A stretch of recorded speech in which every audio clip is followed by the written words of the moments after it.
जाकिर हुसैन के घर पर एक अधेड़ उम्र का नौकर था। वह रोज देर से सोकर उठता था। उसकी इस आदत से घर वाले उससे परेशान थे। उन्होंने उस नौकर की शिकायत जाकिर हुसैन साहब से कर दी और उसे निकाल बाहर करने को कहा। इसके जवाब में जाकिर साहब ने केवल यही कहा, उसे समझाओ। सबने उसे समझाया, पर इसके बावजूद उस पर कोई असर न हुआ। अब आप ही समझाकर देखिए उस नौकर को। घर वालों ने जाकिर साहब से निवेदन किया। अगले दिन सवेरे जाकिर साहब उठे, एक लौटा पानी भरकर उस नौकर के सिर के पास जाकर खड़े हो गए। नौकर अभी तक गहरी नींद में ही था।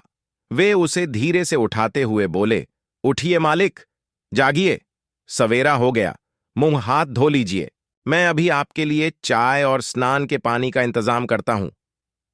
इतना कहकर वे चले गए। इधर नौकर परेशान कि ये हो क्या रहा है, कहीं मैं सपना तो नहीं देख रहा हूं। वह अभी बैठा बैठा यह सोच ही रहा था, तभी जाकिर साहब चाय लेकर आते दिखाई दिए। वे आकर बोले, मालिक, लीजिए चाय पीकर स्नान करने चलिए।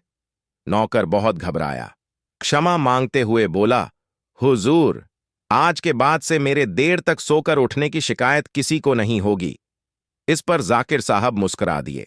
अगले दिन सभी घर वालों के आश्चर्य का ठिकाना न रहा कि वह नौकर सबसे पहले उठकर घर का सारा काम कर रहा था। नौकर डॉक्टर जाकिर हुसैन की विनयशीलता से अभिभूत हो गया। जाकिर साहब ने अपने घर के लोगों को समझाया, व्यक्ति के आचरण में निहित विनम्रता का कमाल यही है कि वह सामने वाले व्यक्ति पर बेहद सरलता के साथ अपना प्रभाव डाल देता है। समाज में अपने व्यवहार द्वारा प्रभाव पैदा करना है तो जीवन में विनम्रता को स्थान दें। सीख, विनम्रता ही महानता है। रोजाना नई शिक्षाप्रद रोचक कहानियां प्रसंग सुनने के लिए चैनल को सब्सक्राइब करें। धन्यवाद।